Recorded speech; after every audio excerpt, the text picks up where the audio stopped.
Xeyirli gün barıгызга да birinci sorau Ayдар sizge bola.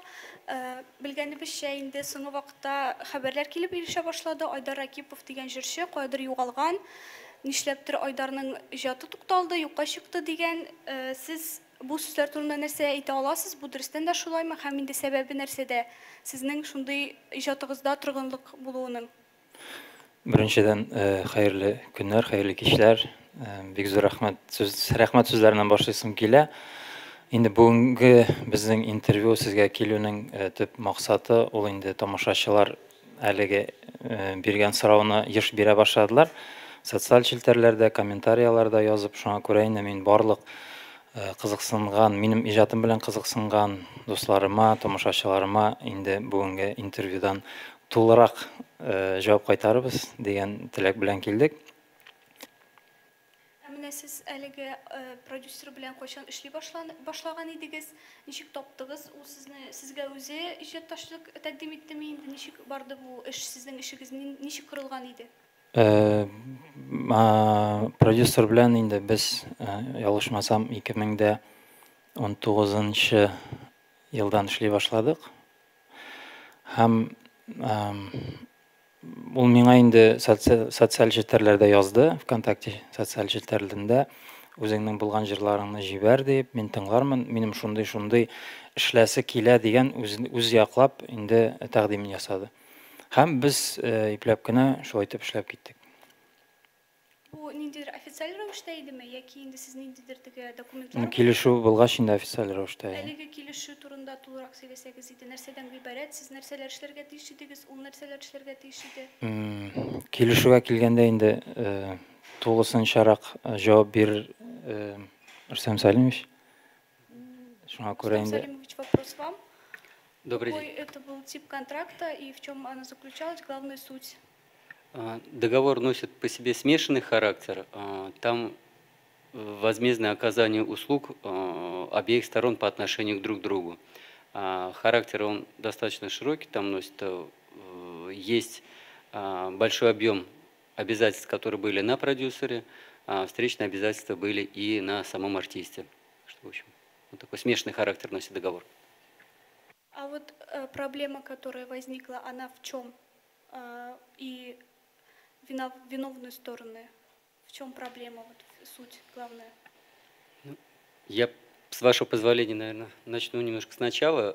К нам обратился Айдар Акипов с просьбой оказать ему помощь и содействие в разрешении вопроса со своим продюсером. Наша работа началась с того, что мы ознакомились с теми договорными обязательствами, которые были между артистом и продюсером, провели глубокий анализ и пришли к выводу совместно вместе с артистом о том, что есть потребность выхода из этого контракта, то есть его одностороннее расторжение в связи с неисполнением обязательств на систематической основе со стороны продюсера. Вот это явилось причиной, по которой мы, как юристы, порекомендовали выходить на расторжение договора. Эту процедуру мы провели. Продюсер, не согласившись с нашей позицией, обратился в суд. И у нас вот после этого был длительный судебный процесс.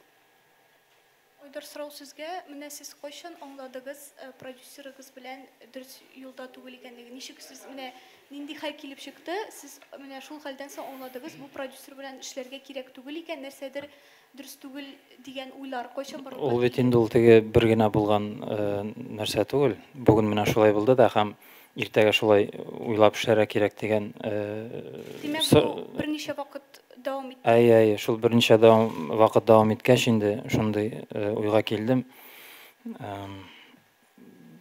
Булган контрактны инде таратырга. Сәбәпләр, нинди сәбәпләр бар иде сезнең продюсерыгыз тарафыннан? Ниндидер теге куйган таләпләрне эшләмәү? Куйган таләпләрне үзенең үтәмәгәч, инде мин шундый Рустам Салимовичның белән утырып сөйләшеп, менә шундый нәтиҗәгә килдек дип әйтәсем килә. Белгәнемчә, сезнең барлык аудио язмаларыгыз, җырларыгыз барлык площадкалардан юк ителде. Моның сәбәбе нәрсәдә? Шул турында да әйтеп китсәгез иде.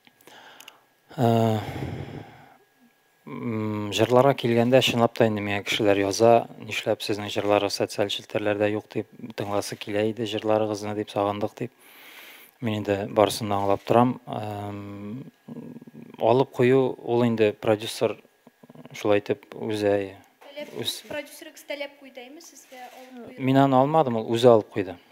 Шуңа күрә инде бүгенге көндә социаль челтәрләрдә күп җырым юк.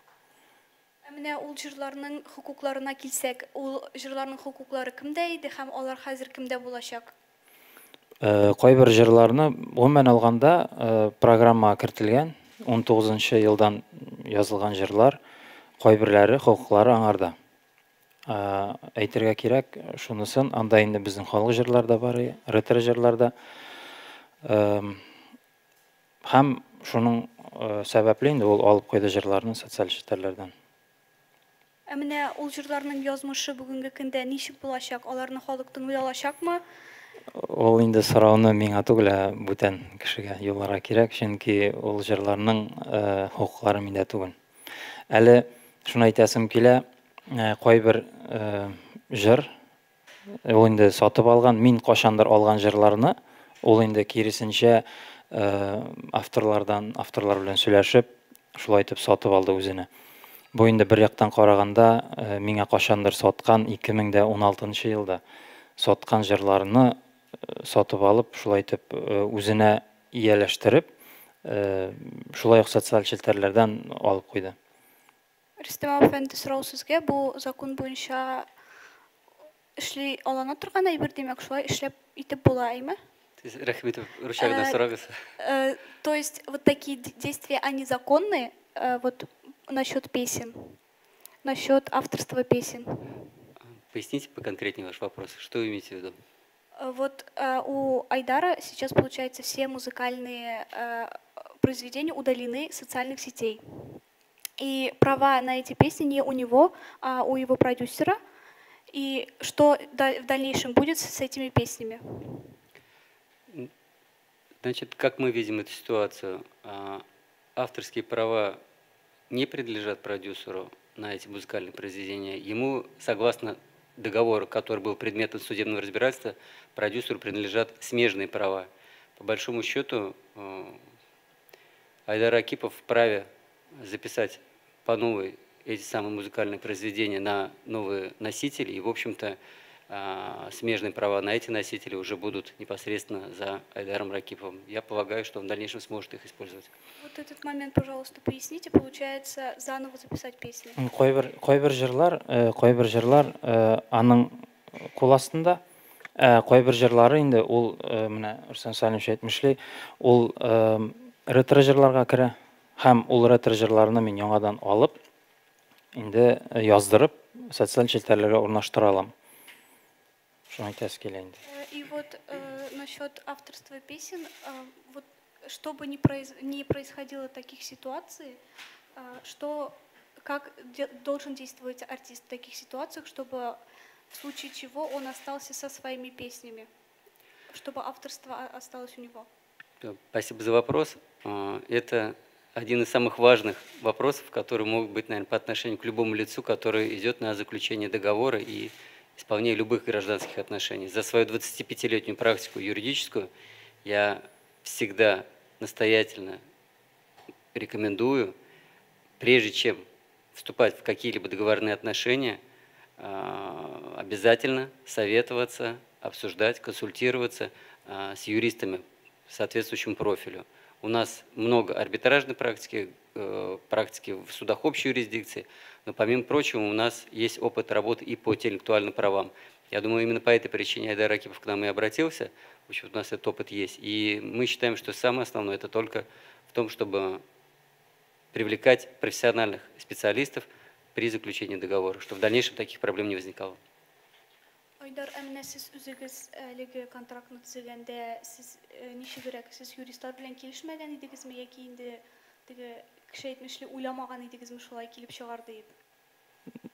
Ну, ул бит инде һәрбер эшне эшли башлаганда ничек тә булса кире ягын уйламыйсың. Барыбер якты ниндәдер мөнәсәбәтләр, якты планнар, киләчәккә планнар төзеп эшли башлыйсың. Шуңа күрә инде шулай килеп чыкты инде. бүгінгі күнде қызғанша қарсы. Я бы добавил со своей стороны, на наш взгляд, проанализировав этот договор, мы поняли, что Айдар Акипов просто с большим доверием относился к своему продюсеру и, в общем-то, доверял ему на слово, не вдаваясь в какие-то детали, подробности. Это уже только в процессе разбирательства по делу мы поняли, что, в общем-то, за 3,5 года продюсер считал допустимым для себя заплатить автору там, не более 100 тысяч рублей. То есть он на начальном этапе признавал, что за 3,5 года, после там, около 60 или даже более концертных мероприятий, которые провел Айдар Акипов, вознаграждение ему, там, по его мнению, составляло там, не более 100 тысяч рублей. Это уже в ходе судебного разбирательства мы доказали, что задолженность у продюсера была гораздо больше перед артистом, и, соответственно, суд стал на нашу сторону в этом вопросе. А вот сейчас, получается, возможно ли сделать перерасчет и какую-то компенсацию? Вы эту сторону обсуждали вопроса? Предусмотрена ли компенсация? Я думаю, наш сотрудник. Да, штатный юрист Ильяс ответит на этот вопрос, в принципе. Имейте в виду компенсацию по отношению к Айдару? Да, да. Вот именно мероприятия какие-то, если уж было несоблюдение закона, то было ли какое-то объяснение к этому? В договоре, конечно, конкретной возможности получить денежные средства в виде компенсации нет по отношению к Айдару. Однако у продюсера по отношению к Айдару имеется задолженность, которая подтверждена судом, что имеет преюдициальное значение. И поэтому вполне возможно мы подадим в суд и получим эту сумму, которая там указана. Но о каких суммах идет речь? Конкретную сумму я сейчас называть не буду. Но я думаю, что... Она приличная? Она приличная, да, будет так. Это, получается, накопленность несколько лет? Это накоплено за несколько лет то, что продюсер нам должен был выплатить, в принципе, за мероприятие. Эта задолженность подтверждена судом. Менә бүгенге көндә әлеге эш буенча хәлләр ничек тора? Сез бүгенге көндә ниндидер нәтиҗә булдымы бу эш буенча гомумән? Сез үзегезне ничектер теге бу ситуация буенча хәл ителде дип? Аңладым, рәхмәт. Әйдәгез, былай башлыйк әле. Гомумән алганда, әле судка биргәнче, әле шушы суд юлында йөргәнче, мин инде үземне яклап, әйдәгез утырып сөйләшик дип тәкъдим ясадым. Ул инде беренче тәтеге каршы булды. Күрешмәдек, сөйләшмәдек. Һәм шул аркасында бит инде безнең килеп чыкты шушы суд юллары. Беренче судны җиңгәч, мин аңа шалтыраттым. Суд барышында да шалтыраттым, яздым. Мин инде ничек тә булса, теге кешелекле булып, утырып, бәлки уртак тел табырбыз дип, ничек тә булса утырып сөйләшәсем килгән. Беренче судны җиңгәч, мин инде язып та карадым. Аның тормыш иптәшенә дә яздым. Әйтегез, зинһар өчен аның белән элемтәгә керә алмыйм дип, инде сөйләшәс килсә, мин белән элемтәгә чыксын дигән хатлар юлладым. Аның яклап инде бернинде дә теге әйдә, шулай ди. Гомумән алганда җавап булмады. Һәм без инде менә икенче суд булды, беренче советский суд бит, аннары Верховныйда, аннары булды Самара өлкәсендә кассационный дип атала бит инде. Һәм нәтиҗәсе без инде Аллага шөкер әлеге булган судларны җиңеп чыктык. Худайга рәхмәт. Шул. Демәк, бүгенге көндә әлеге проблема хәл ителгән дип санала? Хәл ителгән дип санала, әмма дә ләкин әле безнең яклап нәрсәдер теге Ильяс әйтмешли, әле уйлап бетерәсе бар киләчәктә. Нәрсәне уйлап бетерергә? Вопрос вам. Какие еще претензии, так скажем, есть продюсеру? Я в дополнение к словам нашего доверителя и уже друга, по большому счету, Айдара Акипова, скажу так, что как на самом начальном этапе, как в процессе судебного разбирательства, так и на сегодняшний день, когда судебные разбирательства все уже закончились, мы готовы к мирному разрешению вопроса. Я понимаю, что продюсер со своей стороны, видимо, теплил надежды взыскать эти 14 с лишним миллионов рублей, потому что именно такая цена иска была, с которым обратился продюсер по отношению к Айдару. При том, что он 3,5 года, Айдар Акипов, добросовестно исполнял свои обязательства по договору. Я думаю, что продюсер не шел на переговоры с нами, рассчитывая, что сможет через суд взыскать эти самые 14 с лишним миллионов рублей. Суд полностью отказал ему в его требованиях, став на нашу сторону. Думаю, что, может быть, сейчас, вполне возможно, продюсер будет готов к какому-то диалогу конструктивному с учетом взаимных интересов. Вполне возможно, мы сможем о чем-то договориться, будем смотреть на то, какую позицию займет продюсер в этом вопросе. А вот на чем был основан иск, который подал продюсер, 14 миллионов, в чем? За какие действия он требовал эти деньги?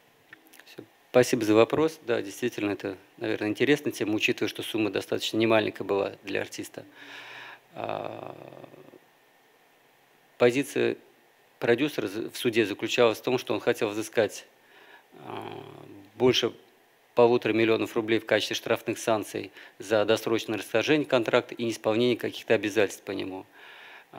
Помимо этого, он хотел взыскать убытки, которые якобы он понес в ходе исполнения данного договора, и также он хотел взыскать и неосновательное обогащение. В общем-то, она из 4 составляющих складывалась, цена иска. В общем, по каждой из этих требований мы подготовили свою позицию и конструктивно на протяжении 1,5 лет в судебном порядке это разбирали. Состоялось, по моей памяти, 16 судебных заседаний. Суд очень подробно разобрался в этой ситуации, в общем-то, и принял нашу сторону. Доказательств было немало, конечно, да, представлено в суд, и наверное, надо отдать должное суду, рассматривающему данное дело, который досконально, подробно разобрался в этом деле. Ойдар сұрау сізге, міне сіз білгенімше продюсеріңіз білен якын, бітінде бик якын кішілер болғансыз, достане мөнәсәбәттә шәхес буенча да достар булгансыз дип беләм. Менә сезнеңчә, менә мондый хәл килеп чыгуның төп проблемасы нәрсәдә булды? Бу ниндидер шул акча мәсьәлесенә кайтып каламы инде, шул ниндидер теге сез түләргә теләмәдегезме, аның күбрәк аласы килдеме? Монда бит мин акча эшләмим. Түләргә теләмәдегез түгел. Аңларым, мин теге продюсер булсам, мин түләр идем, бит. Минем белән эшләгән кешегә. Монда бит киресенчә, мин үз яклап барлык килешүдә язылган кагыйдәләрне үтәдем. Әле күбрәк тә әле ансын инде сөйләп тормыйм. Дуска килгәндә барыбер эш булырга тиеш. Теге син минем дус әле дип, әйдә булай итеп эшлигә әле дигән, ул инде бик дөрес түгел. Әлбәттә, эштән тыш инде сөйләшергә була, гаилә турында, ниндәдер булса сорауларны чишергә була. Мин шулай уйлыйм. Без бит инде барыбер килешмә төзеп эшләдек. Шуңа күрә анда язылган барысы да аны үтәргә кирәк. Менә сез әйтә аласызмы, минем продюсер шул безнең сөйләшүләрне үтәмәде дип? Сөйләшү түгел, язылган документтагы без шуның аркасында бит инде бүген көндә шулай килеп чыкты. Менә төгәлрәк әлеге сорауга җавап нинди, менә сез конкрет рәвештә нәрсә белән? Рөстәм Сәлимов җавап бирде бугай бу сорауга. Тагын бер тапкыр сорау бирегез миңа. Вот в чем конкретно заключалась претензия к продюсеру? С моей стороны, получается. Я повторюсь, дело в том, что контракт действовал на протяжении почти 3,5 лет. За все это время, по мнению продюсера, артисту полагалось всего лишь 92 тысячи рублей, там, с небольшим округлением я говорю, денежных средств. Хотя артист выступал там, практически на 60 концертных площадках. В общем-то, любому здравомыслящему человеку понятно, что это вознаграждение совершенно несопоставимо с той работой, которую проводил артист. Я думаю, мы в суде об этом и доказали, что, в общем-то, какие-то суммы, может быть, не намеренно, не умышленно, но укрывались продюсером от артиста Ракипова.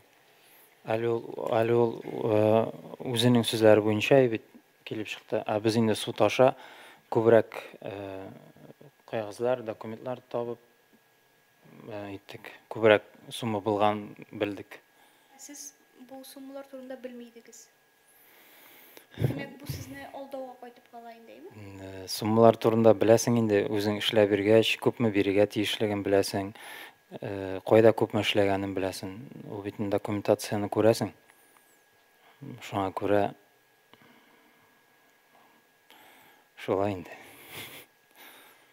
Менә киләчәк иҗатыгызга килсәк, хәзер сез үзегез генә эшләячәксезме, ниндидер продюсер беләнме шулай ук? Киләчәк иҗатка килгәндә, әлеге вакытта Аллага шөкер яңа җырлар яздырам. Альбом өстендә эшлим. Алла бирсә тиздән берничә җырым чыгачак. Продюсерга килгәндә, әлеге көндә бер нәрсә дә әйтә алмыйм. Ничек буласың, кем белән эшлисең, бәлки үзем генә эшләрмен, бәлки берәр кеше тәкъдим итсә, ниндәдер булса, уртак тел тапсак, эшләргә буладыр дип уйлыйм. Шуңа күрә бүген көндә бу җавапка тулысынча җавап кайтара алмыйм.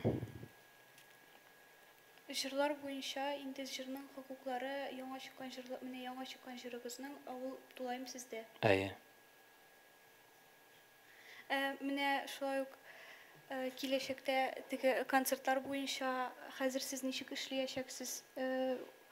Элек продюсер белән булгач, хәзер үзегез генә индеме? Үзем генә. Һәм тагын ниндидер яңалыклар музыкагызда көтеләме? Бер үзгәрешләр, бәлки ниндидер Җырга кагылышлы. Әйе, иҗатка кагылышлы. Иҗатка кагылышлы безнең бит инде тормыш көннән-көн үзгәрә барыбер. Яңа индер идеялар барлыкка килә, каядыр яңа җырлар ишетәсең, мотив яңа ишетәсең. Шуңа күрә инде әлбәттә ул бер генә теге юл салганнан гына барылмый. Барыбер да яңа ниндәдер булса, аранжировка ягыннан мул, җыр ягыннан мул, стиль ягыннан бар үзгәртеп карасы килә. Барыбер да инде мине халык ничек яраткан, мин инде ул юлдан талпынмый гына шушы ничек әйтим инде стильдә эшләп барам, эшлим.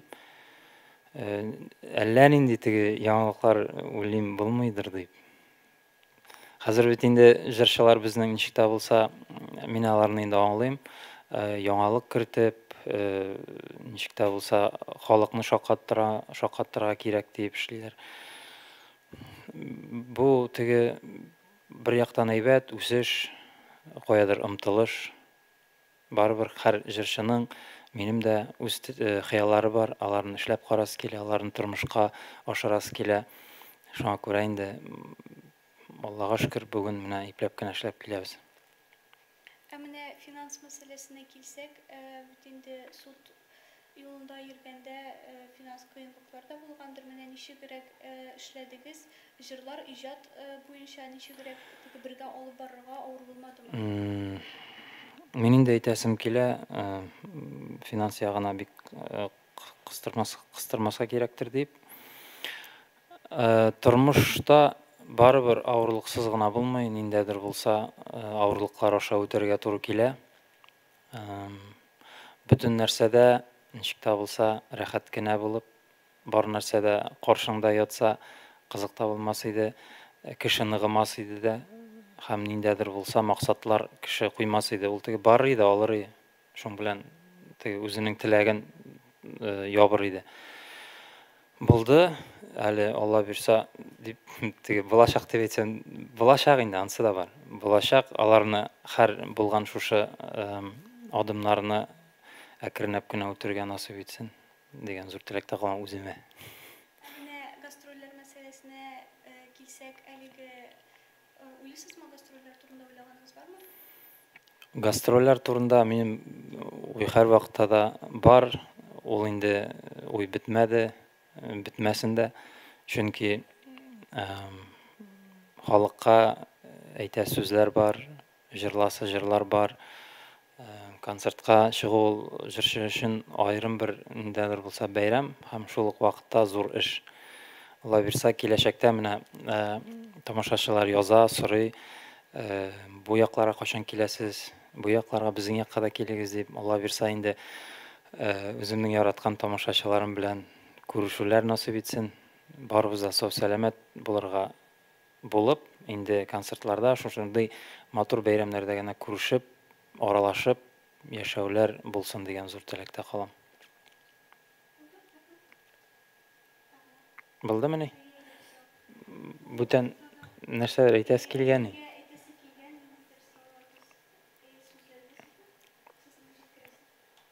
Да нет, со своей стороны только я бы хотел пожелать там процветания нашему вот новому клиенту и другу в дальнейшей работе, творческих ему открытий новых. Я думаю, он в процессе взаимодействия с ним я узнал еще, какой он человек, помимо прочего. То есть одно дело то, что ты видишь человека на сцене, а другое дело в жизни повседневной. В общем-то, мне человек открылся с других сторон, позитивный, доброжелательный, очень интеллигентный. В общем, я думаю, у парня большое будущее, чего ему желаю. А всем слушателям вашим и зрителям, в общем, пожелаю профессионалов рядом с вами. То есть, прежде чем сделать какой-то шаг, все-таки подумать, посоветоваться с юристами в том числе. Минем дә зур рәхмәт әйтәсем килә менә Ильяска. Ул инде теге татарча белми.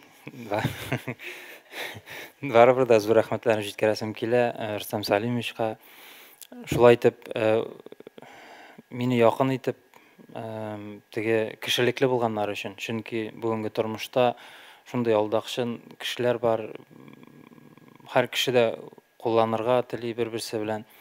Шуңа күрә аларга бик зур рәхмәт әйтәсем килә, шундый кешелекле булып, миңа бар нәрсәне дә аңлатып, менә шулай Айдар эшләргә кирәк, менә булай итеп дип эшләгәннәре өчен һәм шундый терәк булганнары өчен миңа бит инде уйлап карасаң, бер яктан бик тә шундый кирәкле вакытта, бик тә кыен вакытта алар белән таныштым һәм бүген көндә дә Аллага шөкер без инде эшләп киләбез. Киләчәктә дә мондый юлларда йөри язмасын.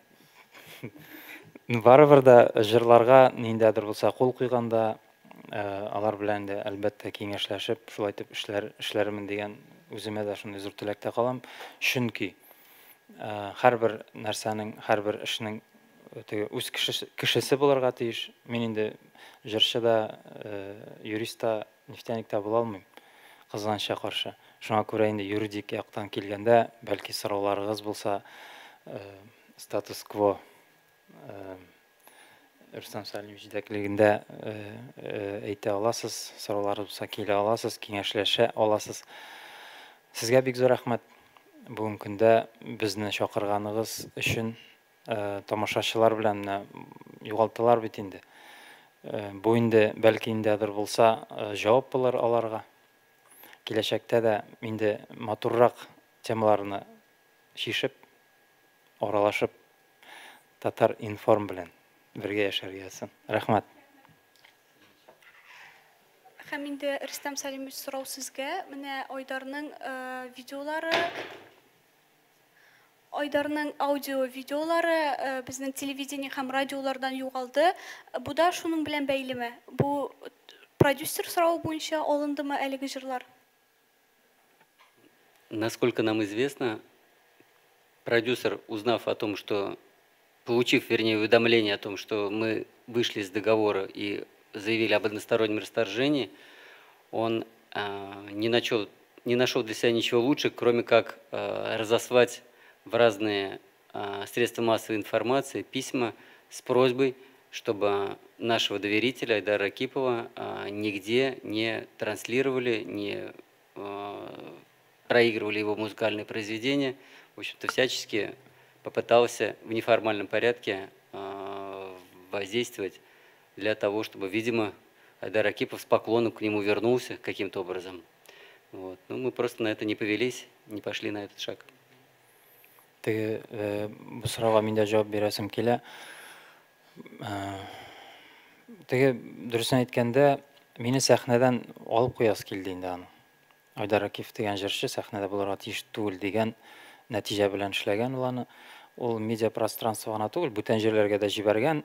мине менә моннан чакырмагыз, шулай непорядочный кеше дип инде хатлар язган. Мин инде әйтәсем килә, мин бит инде сәхнәгә чыгыр алдыннан әле 8 ел укыдым. Беренче Уфа сәнгать училищесына, аннары Казан мәдәният университетында белем алдым. Бүген көндә магистр да укып йөрим беренче курста. Шуңа күрә инде бу минем төп эшем. Киләчәктә дә инде шушы эшем белән шөгыльләнергә телим һәм омтылам. Халыкка ничек тә булса матуррак булсын дип, тагы да матуррак җырларга өйрәнәсем килә дип, шулай итеп укып йөрибез, Аллага шөкер. Рәхмәт.